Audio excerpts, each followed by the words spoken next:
All right, guys, we are back. OYL, Own Your Life podcast, episode 2. Going Mike and I today. Had Ryan last time, and excited to be with you guys today. We're actually on the back side of our Big Little Gyms trip that we just took.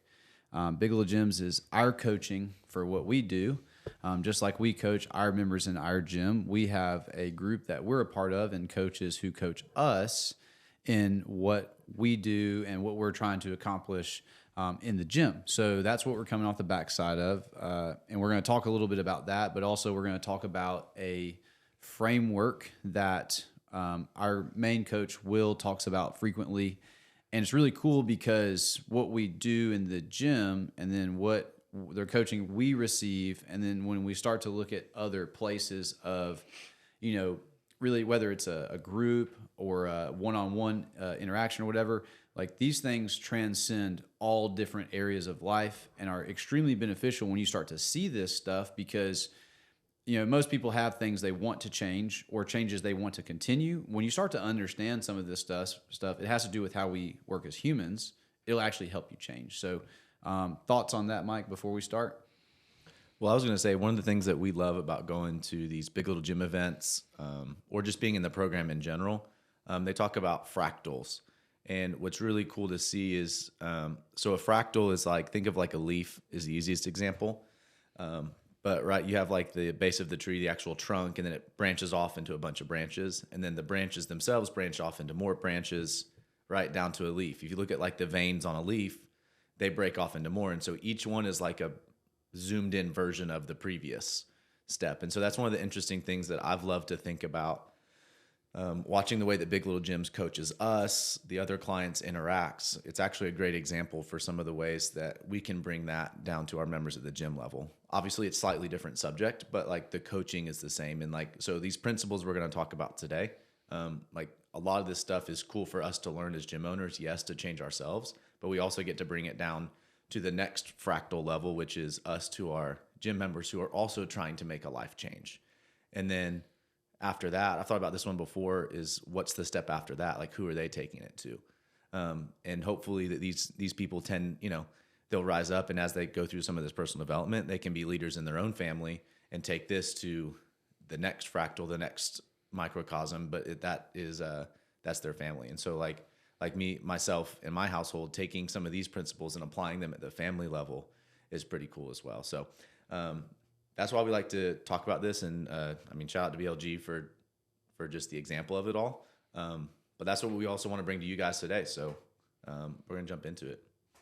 Yes. So, and really, like when we're talking about having an impact, like we want to impact the people inside the walls of our gym. But like Mike's saying, is the greater impact is the people who take that. We talk about it. We talked about this last week on the Mindset and Momentum coaching call that we do at the gym, and we talked about how at the end of the day, what we're talking about is living with intent. If you just don't have any intention or awareness of intention in your life, you kind of just end up being the average of everything that you interact with, your environment, which is one of the things we'll talk about soon. But when you start to have intent, you start to chart a different course. People talk about living a life that they enjoy or that's fulfilling or whatever that is. At the end of the day, there's a level of intention there. And so we would love if our members started to build intention in their life. We can start with fitness because that's what a lot of people come to us for. But really what we want is them to take that into every area of their life. And then because they take that into the area of their life, they have an influence on those people, and then those people influence and so that's far beyond what we will ever do individually. But because we do it and we teach it that way, the potential for the change is pretty big. And that's like the tree to the leaf to the veins of the leaf. So, all right. So we're going to talk about logical levels of change. And I'm sure Mike will do some fancy media to put like a picture of this on the screen.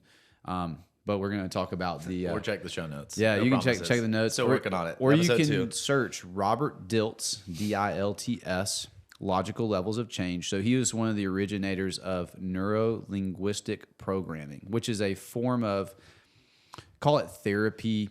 It's what it is it's the interrelationship of like our brains, the words that we use, and how these things can program how we like behave, what we believe, how we live our lives, and ultimately like why we do what we do. So like the idea was hey, like we've watched for years and years and years, like words seem to be pretty powerful and our brains seem to be pretty powerful. They seem to be highly interrelated. Like, how do these things relate and how can we understand that in a way that we can actually make a change? Like, once we're aware of that, what can we do about it? And so it's a pyramid.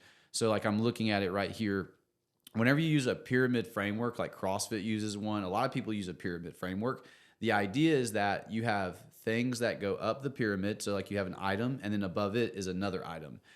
And because a pyramid is like triangular in shape, the one above it can only be as wide as the smaller part of the one below it. So, like, you can create a lot of influence by building a bigger base.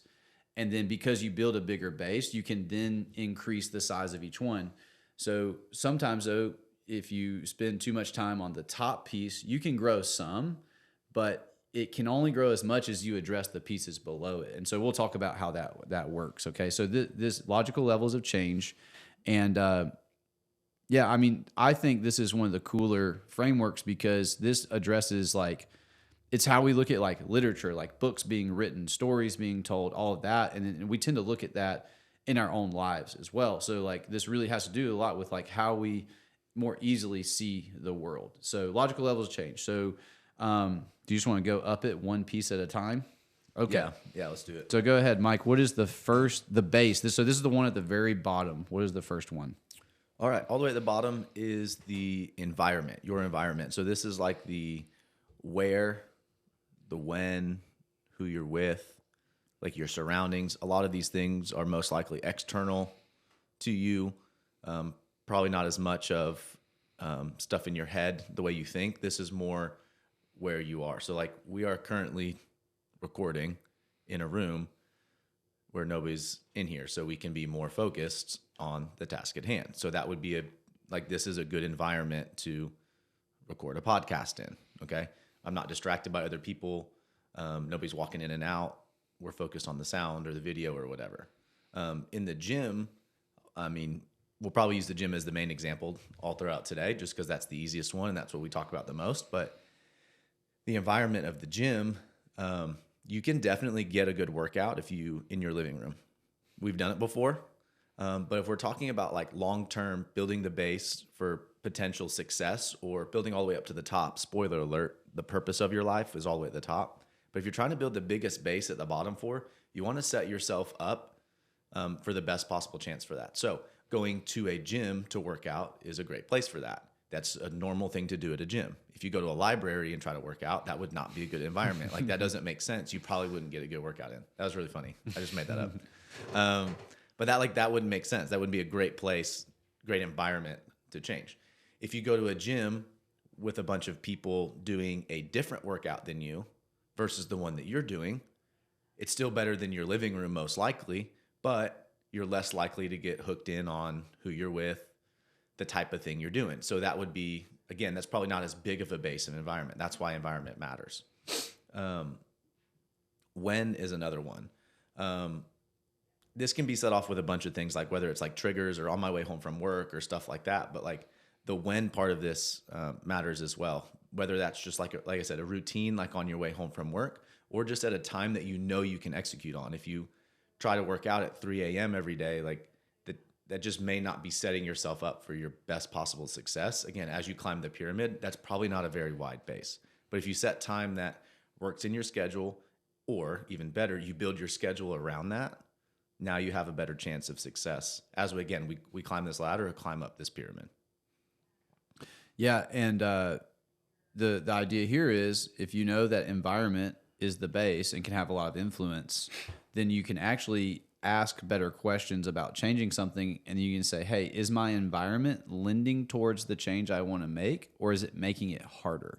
So like I was saying, like you can want to have a better purpose in life, but if your environment is not conducive, it's very hard to make progress. So like you could actually make greater progress if you said, well, hey, what's my actual environment here? And can I make some changes to my environment? So like James Clear talks about this, like with working out, like is, having a time and a place defined. So like our gym is at 5796 East Highway 114, Unit 5C, Hazlet, Texas 76052.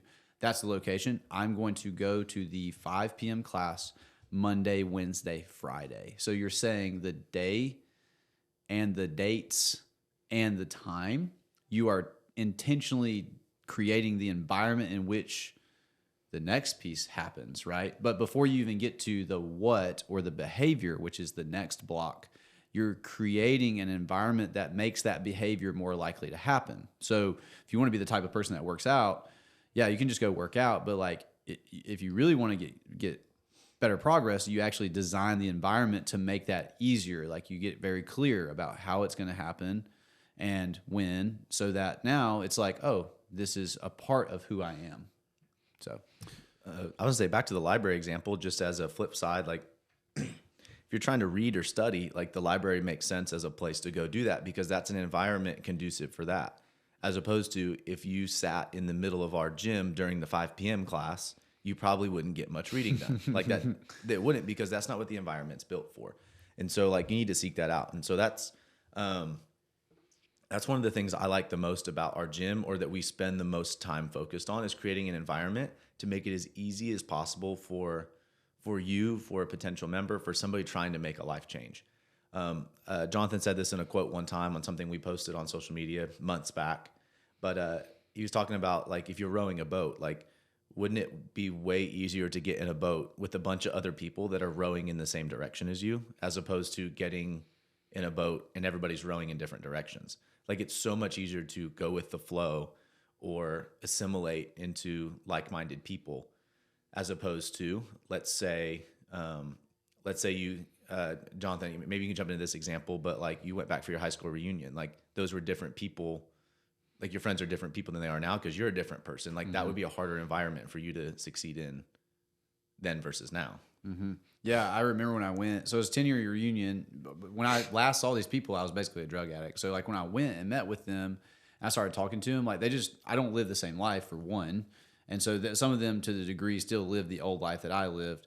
But it was just so big. It's like, I go to bed by like 9:30 and I get up early in the morning and I usually work out. Even if it's not in the morning, I work out in the afternoon, but that's usually something I do once a day and just all this stuff. And like they live for the weekend to stay up late and all of that. And it's like, I wouldn't want to do that. But even more specific, like when I go home and like go to like my mom or my sister's house, I don't have a community like I have here. So I would have to go find that. Now, knowing what I know now, if for some reason I did move back there, for whatever reason, I would go find a gym. I would go find a place where there are already people doing it, because I know just from my years in sobriety, like environment matters so much, and as I progress and grow, even still to this day, like if I start feeling like something's not right, or like I feel a little bit off, like as I've, from a sobriety point of view, I'm like, hey, what's going on in my environment? Like what's going on? Why do I feel this way? So, but yeah, I would not just jump back in with those people, because that's not the direction I'm trying to go.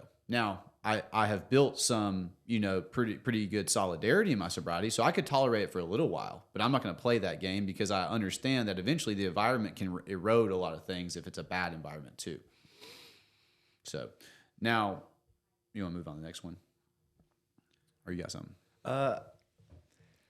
This is a big one. This is big. Like environment is this big that we might spend a lot of time just here. I was going to say, there's some extremely obvious examples of like even like rehab. Like like whether it's a physical rehab or like a drug addiction or something like that, like going into an institution that strips all of those distractions away, even chance of relapse. Like that's the reason that they do that. Mm-hmm. If they could just coach you over a Zoom call to stop doing drugs, and they would do that, but you can't. Like it takes more than just explaining to somebody that they need to change their behavior. Or another level is skills, just to skip ahead. Like if I give you the skill of not doing something, or the skill of doing something, of working out, like just because you know how to deadlift like the best of them doesn't mean that you're going to deadlift. Like, don't you think you'd probably assimilate more and get stronger in a group full of people that are really good at deadlifts? They would probably push you. Like this is why like high level athletes seek out other high level athletes. Talk about like the Olympic training villages and stuff like that. Like they don't all train by themselves and they're the best on the team in their own sports back home. Like they all move to the same spot, to a training center, so that they can all push each other. Mm-hmm. Like there's the environment of like, like they can hone in what you eat. Then there's like the with who, there's the where. It's out of your normal one.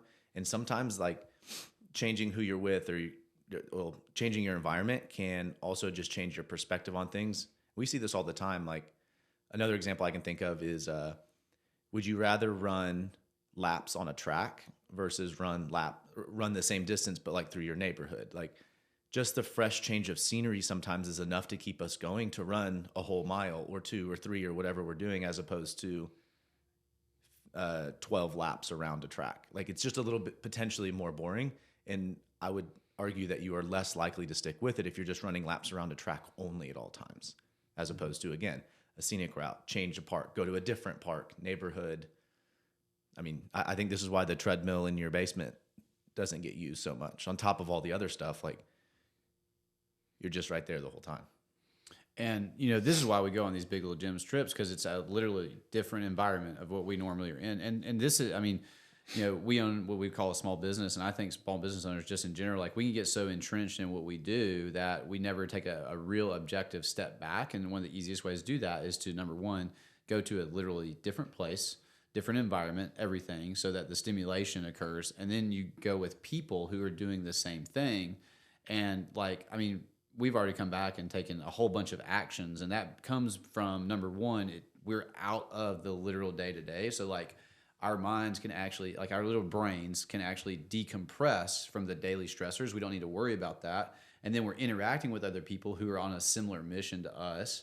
And then we get greater clarity, whether we've been trying to mull through something, or even if like we were just like, hey, we have this problem, we don't know what we want to do with it. And then we start to get input, and now all of a sudden we're thinking more clearly. But by being in a literal different state, a different city, like it actually helps with that, and that's why we prioritize doing this, a couple times a year with these people, because, yeah, we get the ongoing stuff through the year, but like these trips are super powerful.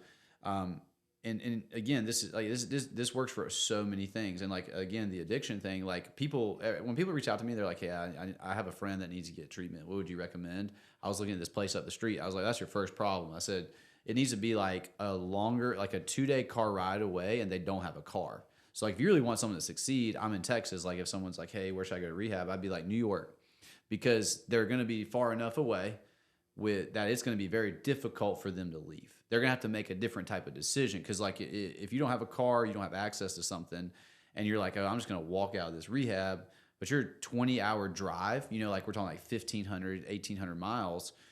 You have to have money. You have to figure that out. You have to figure out how you're going to eat. You have to figure out where you're going to sleep. You're in an unfamiliar place. You don't have anyone. Like your willingness to just do that is so much different than if you're 2 hours away from your home.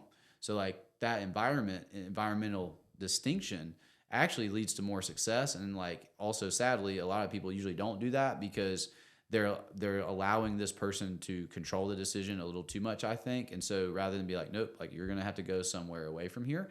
That's what my dad did. And that helped me a lot. So, but now that I look back and I see this framework, I'm like, oh yeah, it's because the environment was conducive to me not just walking out of the place. Like it was conducive to me being like, oh man, if I leave, like I am on my own and I got to figure all this stuff out. And I just, I did have moments of that, and I was like, well, I don't want to do that.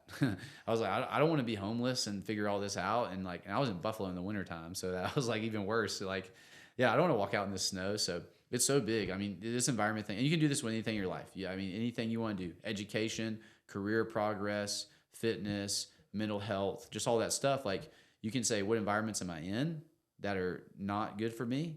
And what's a better one? Or you can say, what environments am I not in that are leading to me not having progress? You can look at it both sides. Let's say I got one more example to kick us up into the next level, which is behavior. Again, just to drive home the point that the environment matters before your behavior matters. And it's, let's all think of our pantry, our refrigerator, and the freezer. Ice cream's probably my number one that gets me. So if there's ice cream in the freezer, there is a very high chance I'm going to find it. If there's not ice cream in the freezer, the closest place is CVS. It's 1 mile away exactly. I know that because I use it as my run distance during COVID. And so at minimum, I'm driving. And again, that's not that far, but like I still have to make a conscious effort to get up, put shoes on. I probably don't have to do shoes for Sendero Ranch CVS, but I've got to put shoes on. I've got to, I've got to actually go get it. So that's at least one obstacle in the way of me getting to eat something that I should not be, as opposed to me only focusing on the behavior. Well, I'm just going to behave the way that my environment is for. And again, and even CVS being a mile away, like that is also part of my environment. If I lived out in the middle of nowhere where Ben and Jerry's does not ship to, like, then I definitely wouldn't get Ben and Jerry's except for an extremely long car ride or a flight or pay for shipping, or I don't even know, you know what I mean? Like, it would be way harder. And just like he was saying, like, that's why, like, someone trying to go through a big life change, like rehab, or not as big, but still like changing their eating habits, like, you need to remove that stuff out. So it's out of sight, out of mind, right? Like, that's where this stuff comes from. So next step up is behavior. So our behavior can only be as big as our environment allows for it to be, but it also sets up the rest of the pyramid. So this is also towards the bottom. So like, this is the behavior. This is like what you say. This is what you do. I'll lead us into it. Go for it. Sure. Yeah. So I just love the James Clear example. So like I said, setting up the environment is I'm going to go to the gym, CrossFit OYL, Monday, Wednesday, Friday at 5 p.m. The behavior is I'm going to drive to the gym, walk in the door, check in, and at 5 o'clock attend the whiteboard brief when the coach starts class. That's the actual thing I'm going to do. And then beyond that, I'm going to do what I'm instructed to do for the class time. So like that would be actually the what. Okay. And so now we add the layer of, okay, cool. When, where, now what? And then, and because ultimately, like if you're talking about results, doesn't matter what you're talking about, there are behaviors that back certain results, or lack of behavior gives results, right? So if we're going to talk about health, most health markers are pushed one way or the other by certain behaviors. So someone who has poor health, they're usually they have certain behaviors that lend towards that. And if you want to change, and we talked about this, we've talked about this both with Doc or Dr. Perez. Doc's a different guy. We'll have him on sometime. But you can take a medication and that may intervene for a moment, but it's actually your behaviors that are lending towards it. So if you really want to change, like you may need to sleep a little more, change what you eat or what you don't eat, remove certain things that you're eating, or starting to exercise, defining the actual thing that you're going to do. And that's usually your trackable thing. That's like the measurable thing of, at the gym, we love check-ins, right? So like that's our big thing. When someone starts, we track check-ins.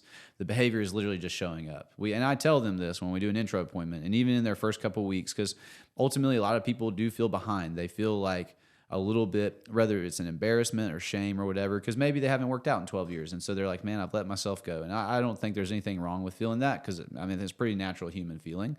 What we encourage them with, though, is like, hey, dude, like what happens in the workout, as long as you stay safe and it's, at levels of output that you can handle so that you can come back the next day, we're good. Like, because at the end of the day, it's that you showed up.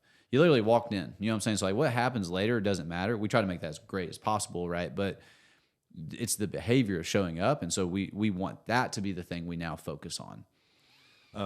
One of the things that just really aggravates me is when people, whether they say it out loud or they just act like it, but they think that they need to get in shape before they do CrossFit, or get in, just remove CrossFit, but get in shape before they join a gym or an exercise program or join a team or whatever the thing is.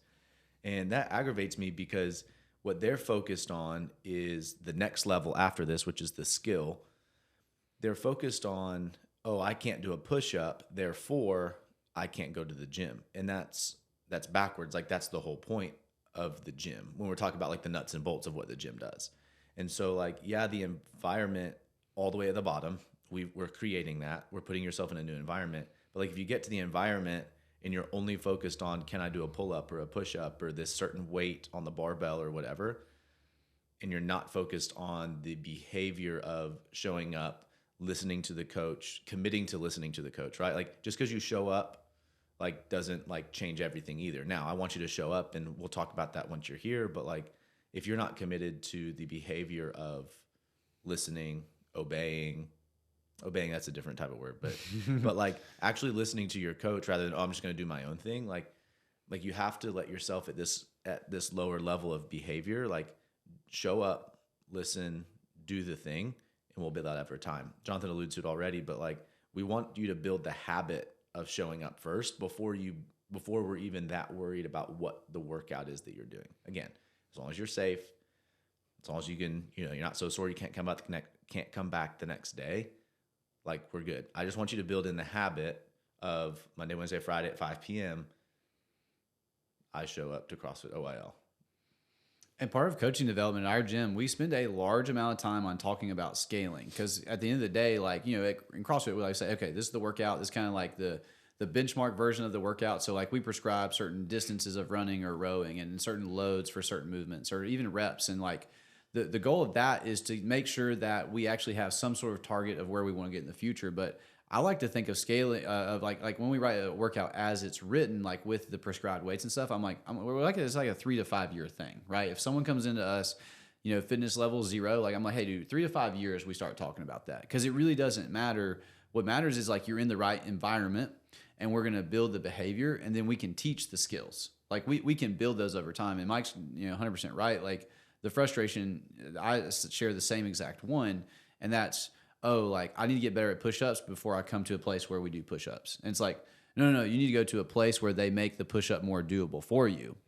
They make the behavior easier. Yeah. And I want to apologize on behalf of all CrossFit gyms if that's an experience you've had, whether CrossFit or just anywhere. Like that would not be a conducive environment for you to get better as a person. And so that's, again, what we take so much pride, and we put so much effort into making that environment okay for you so you can do a push-up. So again, if you've been to an environment like that, I'm sorry on behalf of all gyms everywhere, but that's not the design of the gym. Like we're trying to build this behavior first. So like that's what we want to, like where else are you going to learn how to do a push-up?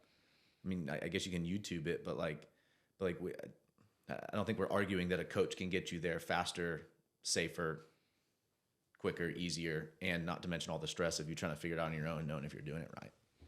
And so you can adopt new behaviors without changing your environment. But again, those behaviors become phenomenally easier when you do it in the right environment. So like you could go learn how to do push-ups in your living room through a YouTube video, right? But if you do it where other people are doing it and you're watching them and you're seeing and learning by observation, and you have a coach who's demoing and also using progressions to teach you specific parts, and then they're helping you select the right version based on where you are and making sure like the amount that you're doing is tolerable, like that environment propels that behavior so much faster. Like I said, you can get more fit in your living room, but like if you have the right environment, talk about the people say they don't want to waste money or time. Like, well, think about if you add years to your life because you get started in a place that the environment is supportive, it's positive, everybody's doing the same thing, we do it together, it's a team mindset, plus the behavior gets easier because now you just show up and then all of that is taken care of for you. Like that's what we want to deliver on. That's why we say we literally, our goal at the gym is, and we talk about this in coaches meeting and any type of thing we talk about, we literally try to design the environment to make it as easy as possible for someone who is trying to adopt a habit, especially people who have tried in the past and failed, because that's very hard, is to fail and then try again. Now we all know, people say, like failure is a good thing, right? But it doesn't mean it feels great when you do it. And if people feel like less than over time because of their multiple, failures, like that's an actual human experience. So we're not discrediting that. And our goal is to like actually make that shift. So they can come in and we can help that behavior by using the environment, like become much more easy. So now we've already kind of talked about it, like the use of progressions and teaching stuff. The next level is capabilities. So you have environment, behavior, and then the capabilities, meaning the knowledge, the skills, or the competencies. This would be, the push-up example is good. I got to do push-ups and get better at push-ups before I go do do CrossFit where they do push-ups. Well, no, you want to show up to the gym, and then they help you develop the skills. They give you the knowledge, and then as you practice it, you become more competent, and that process is ongoing.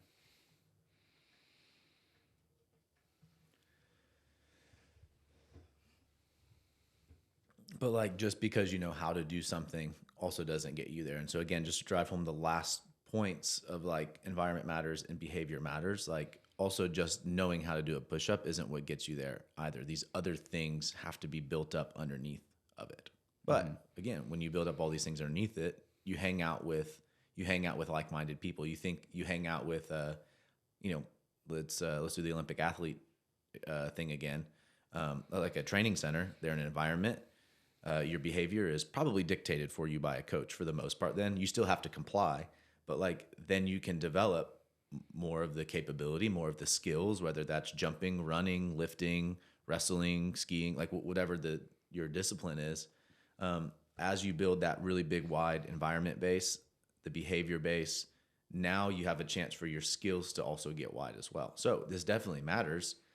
But again, you can only maximize your skills at the width in which you maximized your behavior to comply with whatever discipline. And it's just curious that this is where most people try to insert themselves into the process of change. Okay, so this is the place where most people start. So like, for example, here's a good example. The knowledge, the skills, like someone will be like, yeah, I want to do this thing, but I need to learn more about it first. They'll say that. It's like, well, I'm not sure. I think I need to, check out some other options. I need to think about it some, right? And it's because they feel like there's something going on in this knowledge, skills, competencies that is making them hesitant. But most people, if you actually sit, people say that. Like that happens to me at intro sometimes. I'm like, I don't know, man. I need some more information. Or I need to go check some other places out and stuff. And I'm like, okay, really? Like what information do you need to have, right? And what they're actually saying is they're like, I'm not sure that this is the right how for me. And that's the word for this, the right how.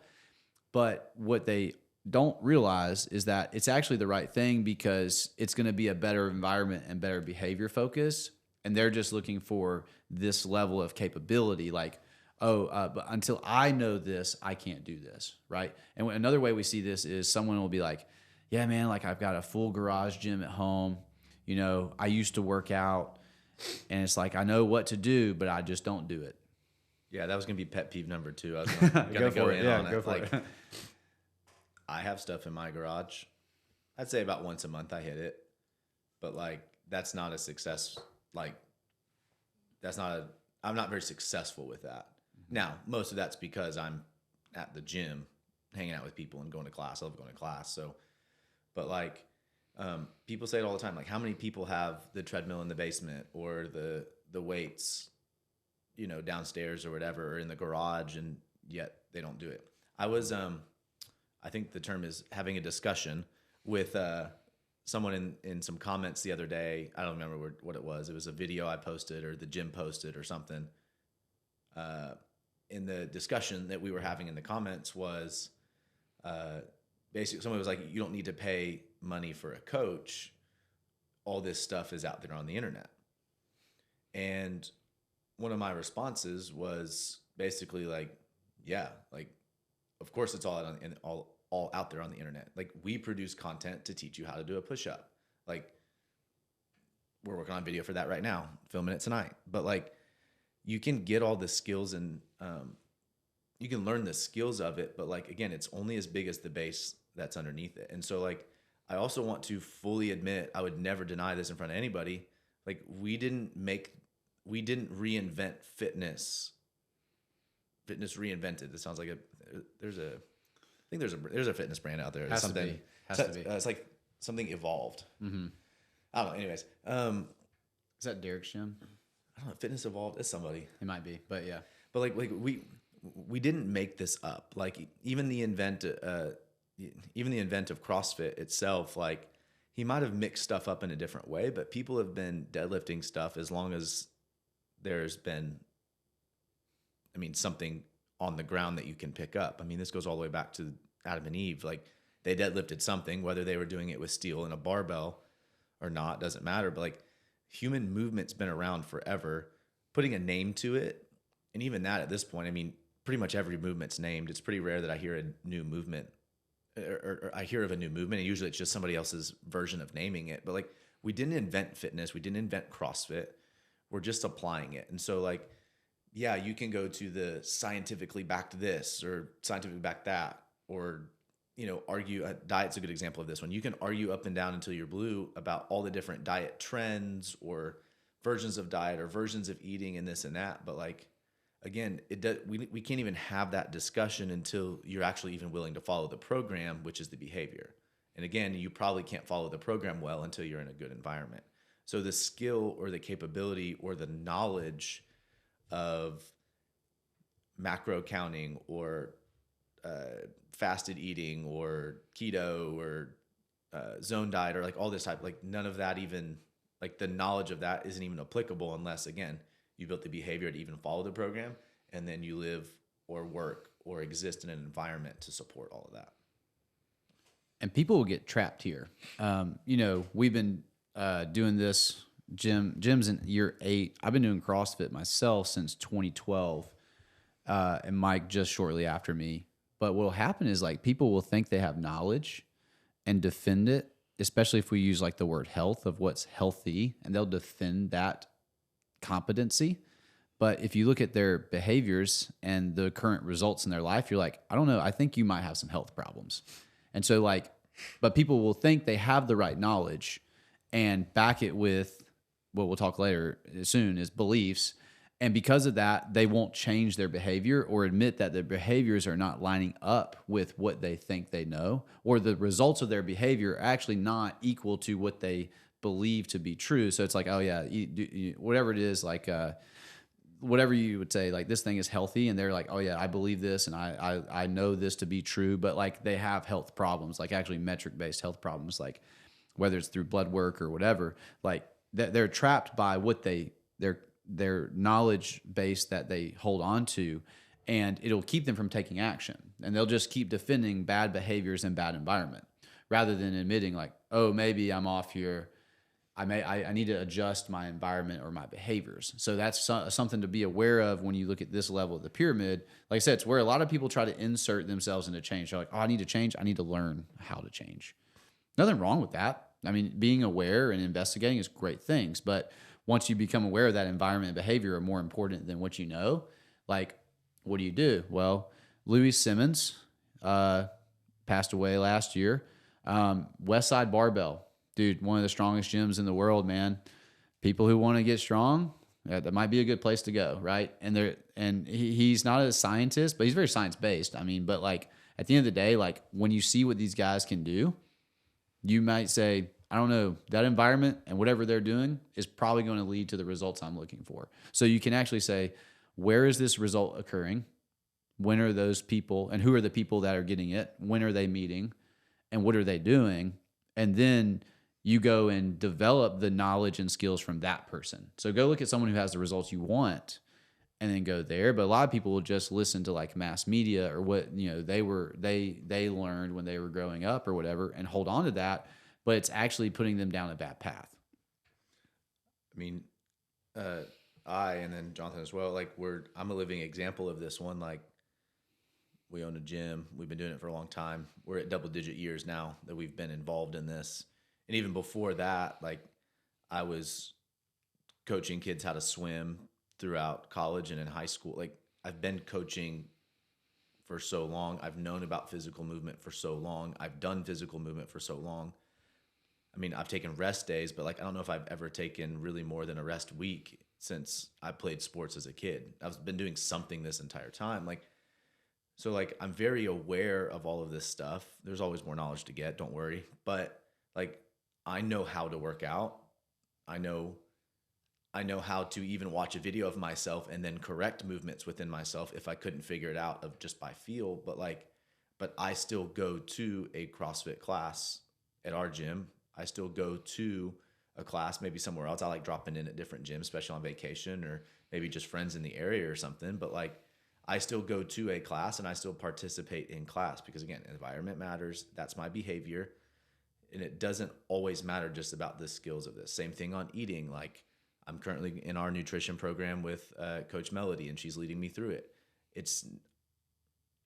Actually, she has given me some pretty good new information. Mm-hmm. But as a whole, like she's not blowing my mind with 90% of the stuff that's going on. It's just having somebody that's accountable, holding me to it, talking me through it, and again, putting me in the environment of the gym or nutrition coaching program or a mentorship program. Again, back to the BLG trip we just went to. We got back from Miami this last weekend. There is definitely knowledge that I learned on this trip. That's not what I'm saying.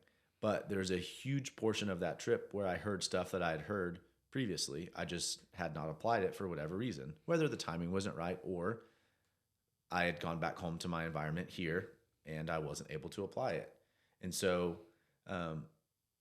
that's why it's so important to change the scenery, change your behaviors. You start discovering and learning new things that you may not have learned or been capable of in other environments or from doing another behavior. And also, next level, beliefs and values, which is like the why. It's what you hold to be true or guard as right and wrong.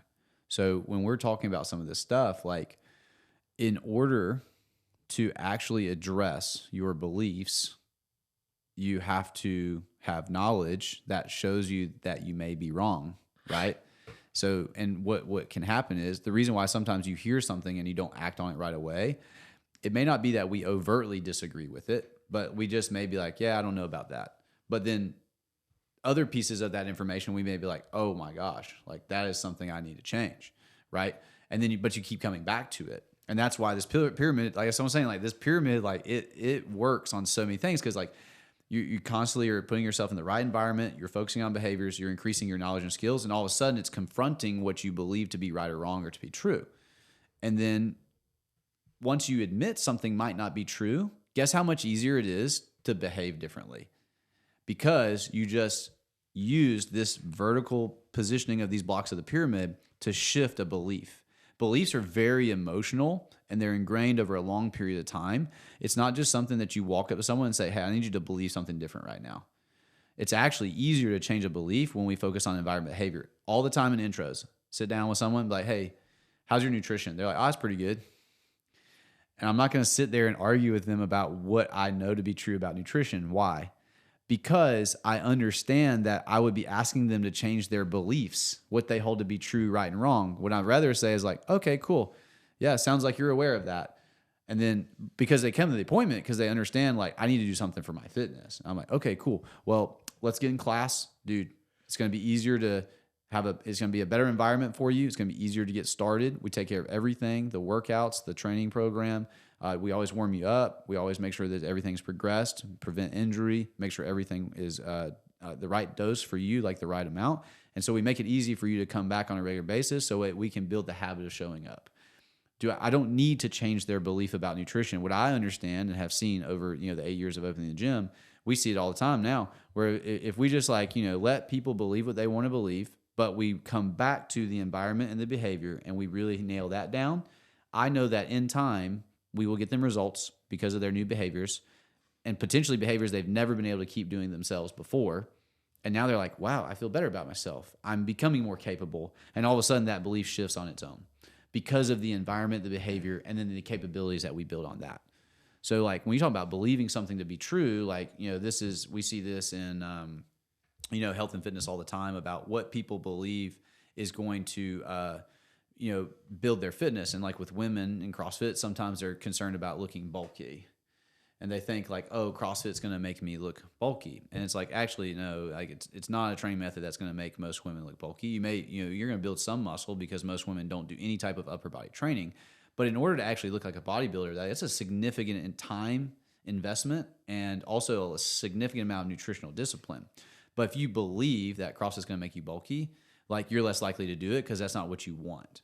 You believe, but when you get into the right environment and do the behaviors and you start to see it change, like we see it all the time where women are now like, I don't know, I kind of like the look of my muscles, like they're still not trying to get huge, but it's like they believe like they look fit. And it's now in their mind a right thing to look like they do, because it also correlates with now I have these other capabilities outside the gym. Like I don't get tired when I'm running around with my kids. I can play with my grandkids. Like it starts to blend those lines. But again, like you don't just start by telling someone you believe that they're wrong. You can do that if the conversation has invited people to say what their presuppositions are and what they believe to be true. But like when it comes to this change, if you really want to change, like you're actually better off going back to environment, behavior, and then the knowledge, skills, and competencies. If you start dealing with that stuff, sometimes that will lead you to a change in belief because what you experience will override what you believe to be true. Let's say a big example going through my head right now. I think it's on Netflix now, or that's where I watched originally. Who knows? It might be Hulu now. I don't know. It'll hop around, I'm sure, again. But let's talk. I mean, let's get crazy. Let's talk about Waco, David Koresh, and the Branch Davidians. Like, he doesn't walk up to somebody, and so we're talking about like a religious cult. You can't just walk up to somebody on the street. Some people try. You can't walk up to somebody on the street and be like, "This is my religion. This is the way. Come on, let's go." Like, there's a reason that they were out at the time. Waco is in the middle of nowhere, right? Like, the environment was different. They're all around each other. They start to behave differently as the group is together. Probably dress a little bit differently, act differently. Say capabilities, skills. This is, again, the knowledge base. And so as they, learn more from their leader, like, that's how you change somebody's belief. Like, it'd be much harder to change somebody's belief. And that's why a lot of us sitting here are like, there's no way I'd ever join a cult, is because we're so far removed. And that's the exact point I'm trying to make, is like, you're sitting here listening, but like, there's no way I'd ever join that cult. I mean, I'm thinking the exact same thing too, but like, we didn't go through all these, again, it's Robert Dilt, his logical levels of change. Like, we didn't go through all these levels of change and spend years and years within that environment, within that behavior, within that skills. Let's take somebody that grew up in that environment, right? Grew up in, I'll just say a cult to stick with this example, but like, if you grew up in a cultish environment, you're 18 years old and you see the real world, you believe that's the right way, and now you believe the rest of the world is whacked out, And so, like, but again, like, that's because the environment, which affects your behavior, which affects your knowledge, skills, capabilities, which now affects your belief. And it's going to take a long time to change and turn that. You can't just read one really good article worth of knowledge to change all of that. And then all the way back to the health and fitness side, like, I mean, I've developed so much in this over the last 10 years. I don't think the same way I did 10 years ago, but that's because I'm just 10 for a round number, 10 years I've spent my life immersed in the CrossFit culture, the CrossFit literature, being around other people that do CrossFit. And let me remove that word. I want to say health, because that's what I truly believe now. Like, I put myself around other individuals that are super into health. Dr. Ryan, that was on last week. Like, that's 10 years ago. One, I just wasn't even aware. So that's a knowledge thing, but I wasn't even aware that cash-based physical therapists could actually give you that much time and operate in that way. Like, I just thought that people, had surgery and then they saw the PT at the hospital for 16 visits of 30 minutes and all that. Like, I didn't even know that. But like, again, because I have put myself in the culture of health for the last 10 years, and that's what I seek out. Like, that's the stuff that I learn. I behave differently because of it. I've learned more knowledge, and therefore my beliefs have even shifted. But again, this is over a 10-year thing. Like, that's not necessarily how I was raised. I definitely believe different things now than I did, when I headed off to college or when I graduated. Man, let's talk about Waco again, though. Like, in the early scenes of that show, David Koresh, like, he recruits a guy because their band is playing in a bar, and he's just like, "Hey, you should come check this thing out." That's all. And that was it. He was like, "Hey, just come hang out with us. Need a place to stay? Cool, hang out." There you go. Boom. So, like, environment, right? Get them in the environment. Didn't try to tell them about what we didn't talk about, the knowledge. Didn't talk. It literally just said, "Hey, you want to come? You need a place to stay? All right, come hang out with us." And then but that's how powerful environment is. And so, like Mike's saying, like, if you look at Jim Jones, like, that's another cult leader. If you look at, Hitler, like, you look at all these cults, like, a lot of the people that became a part of them, there's probably, my belief at least, is like, there's a piece of them that would be like, well, how did I get here? And that's because these things slowly build. And then, of course, the next piece is your identity, like who I am. So, like, I am a Branch Davidian, right? Like, that's the Waco example. Like, you do this stuff long enough and you start to adopt the beliefs and the values of that, and then you see yourself as that thing. you adopt it as a part of who you are, you know? And so once something becomes a part of your identity, that's how you look at yourself. It's how you look at the world.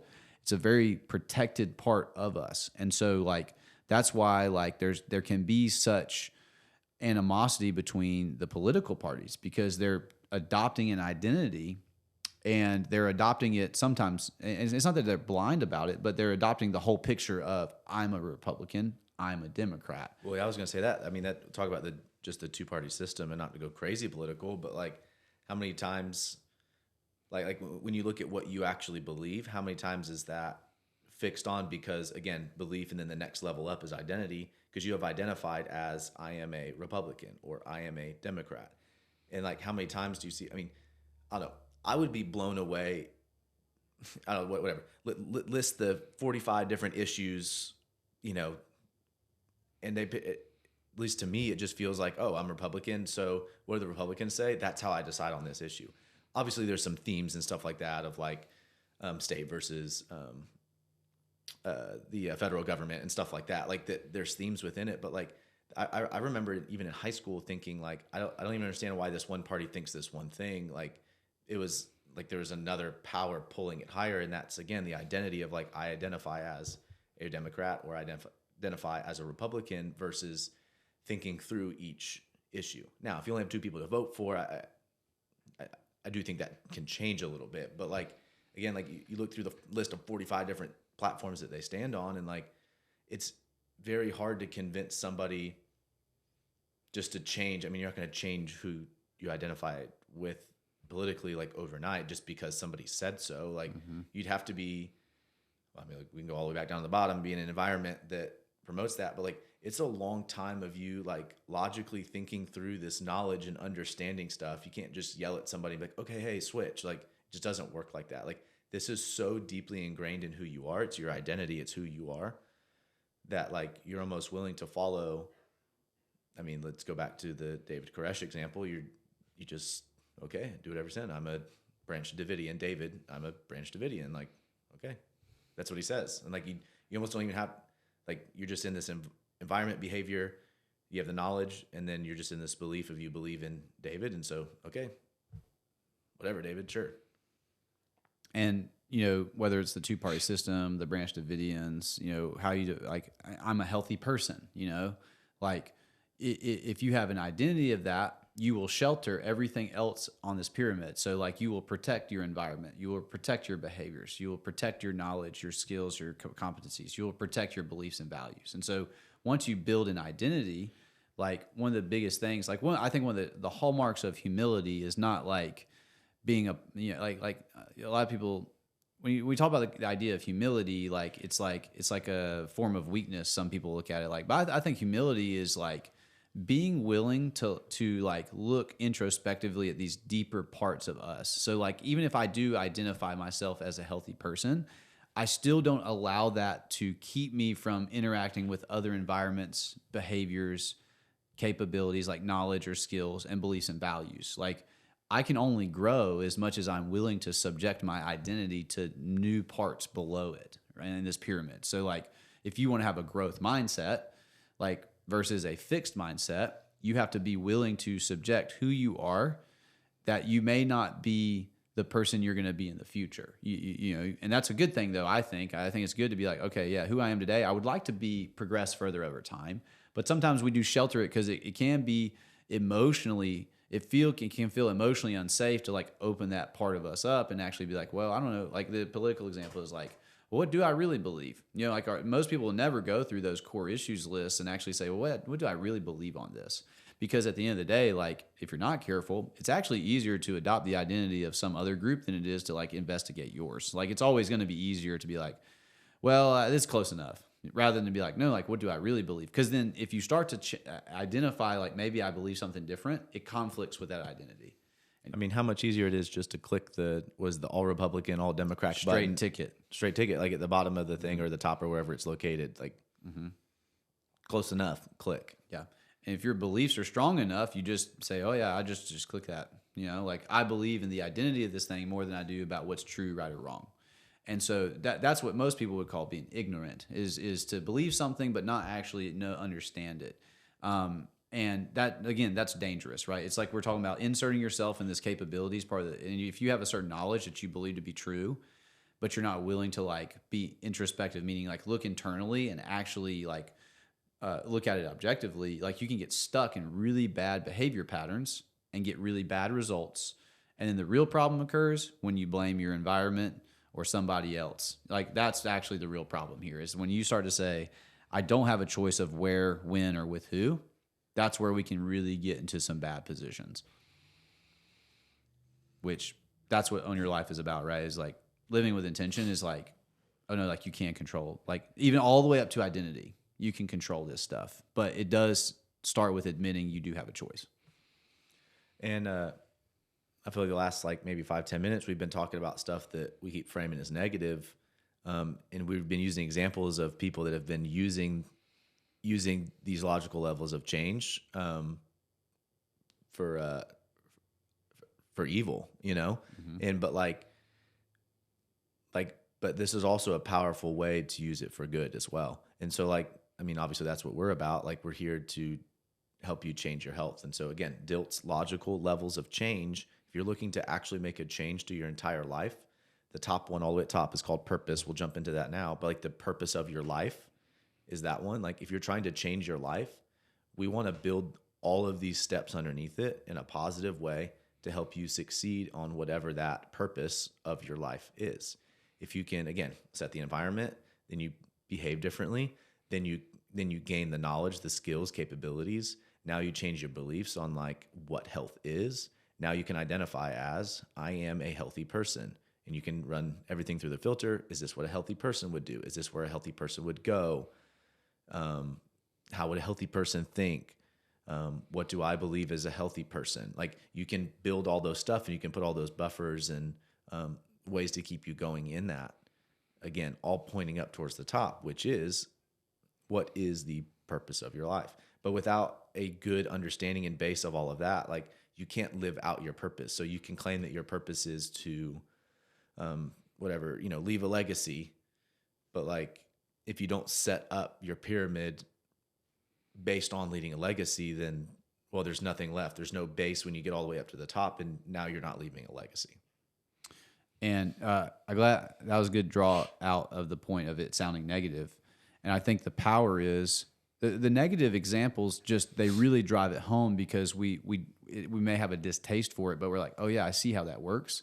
But what's cool is this works no matter what, right? So like if it's that powerful for a bad thing, think about how powerful this can be for a good thing, right? And that's what he's talking about is like, hey, like if you want to have a greater purpose, like what, if you want your life to have a greater purpose, like it be for something bigger than you, if you start to fix some of these other things and you constantly look at environment, behavior, knowledge, or capabilities, beliefs, values, identity, like you can live out that purpose better. And like what we believe is the healthier you are, the better you can show up for any of that stuff anyway. So it's like, if you want to get real technical, like you're literally going to be more awake, more focused, more clear, more physically capable of performing at a higher level to have a greater purpose. Like if you're not healthy, like it's very hard to show up for that. So, but also like health, what we've seen is when people start to make progress in their health, like other areas of their life, they start to make progress too. So it's not just, yeah, physically, if you're physically more healthy, you can show up better, but like it's also going to transcend into like relationships, career, just overall like family, like just overall how your life is meshed together, but also the progress that you make.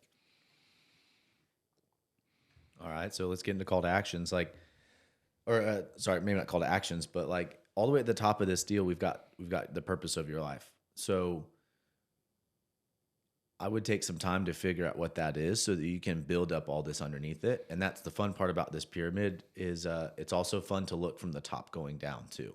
So these are the ways that you would, again, if you change your environment, you can change your behavior, change your skills, capabilities, change your beliefs, and changes your identity to eventually point towards your purpose. But like, if you also don't know what your purpose is, like you might be building a pyramid in the wrong place, you know, or you might be, Ben Bergeron says all the time, you might be leaning your ladder against the wrong wall. Like this is the way you build it, but we also have to make sure that we're aiming towards the correct thing. Now, you may not have it precise and perfect in But more than likely, if you could spend a little bit of time figuring some of this out, you could figure out what is my purpose, what's the reason for my life, what do I want to be known as, what do I want to leave behind, what do I want to impart on other people. Like once you decide that, now we can then build up. Now we can build up the rest of this pyramid to again support ourselves for this positive change across these logical levels. Yeah, great place to start here is just, this may sound like really simple, but the way you start is, how am I showing up in the areas of life that I deem important? So that could be like your career, as a parent, as a spouse, as a child, whatever, in any type of circle that you're in. How am I showing up? And then ask yourself, if you continue to show up in that way, are you going to be happy in 30 years of what that looks like? Because our purpose is a lot of times connected to the things that we find important. So number one, like, should those things be important? But like, once you're like, okay, yeah, these things are important to me, are you showing up in a way that you're like, yeah, 30 years repeating this is going to be great? And if the answer is no, the real question is, what's an environment you can put yourself into to help start shifting that? So like with health, we talk about the gym. That's kind of our main example. If your current level of health extended out over 30 years, if you don't like the way that's going, like, you're probably not going to be able to live out any type of purpose anyway. So if you're like, okay, yeah, like I'm not showing up well for my health, I would say go find an environment that would make it easier for you to change. You can do that with anything, but like that's the one we're talking about, basically. But if you're not showing up well in something that's important to you right now, the chances are that if you could find a better environment, you'd probably start working up this pyramid. Yeah, and honestly, we can cut it off there. That's what I want you guys to take from this. If you made it this far, you've been listening. We gave you, again, a bunch of knowledge, which, again, is the middle of the pyramid. So if I'm going to leave you with one thing, kind of figure out your purpose. Start at the top in terms of understanding where you're aiming. But as soon as you know just the general direction that you're aiming, you have to put yourself in an environment that would be conducive for that. Then all the other stuff builds. And that's the whole point of what we're trying to go over here. Again, this is just another knowledge piece. This is something in the middle, but I want you to take that. Again, decide your purpose, find where you're aiming. As long as it's like somewhere between north and east, like that's fine. Just get started, but build yourself an environment. So if it's health, find yourself a gym. You don't need to do a bunch of scientific research. I'd probably like Google gym near me and like do like 10 minutes of research, but like go talk to them, sit down with them, figure out if that's an environment that you are going to succeed in. If you show up and they're just like, yeah, just do our program, or we don't have coaches, or maybe you even start attending the gym. And this is an example. This is something that drives me crazy. This is in the CrossFit space where the coach is like, all right, the warm-up's on the board, go do it.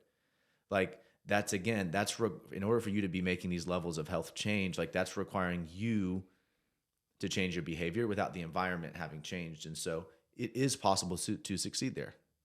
That's not exactly how I started with CrossFit, but like I've been to gyms in between and I was still okay with succeeding there, but that was definitely not my peak moments. And so interview, talk to a gym, sit down with them, see if they'll give you that time, figure some of that stuff out, because you want to create the best possible, most high quality environment to set yourself up for the rest of this pyramid. Because again, the height of this pyramid is only as big as the base, and that base is the environment. If it's not going so well after 2 weeks, find another one. Can't gym hop forever, but like, again, this is the bottom of the entire pyramid. So if you know that this bottom base is only going to be so wide, like we've got to find something. That's what we provide here in Hazlitt. Obviously, if you're anywhere close to us, like we want you to be a part of this, but like, if you need help finding a gym, like we'll help find you. Like we know gym owners all over at least the US, not as much international, but like we can help you get into that, because that's what we believe. And that's why we're doing this today. That's what we believe is the most important thing you can do to make a change in your life. Let's wrap it there. That was good stuff. This one's worth listening multiple times. You'll probably hear new things each time you listen. So just put it on repeat. And then until then, we'll see you guys next time. Like, subscribe, follow. I don't know. Whatever you're supposed to say. All right, guys. Have a good one. Bye. See ya.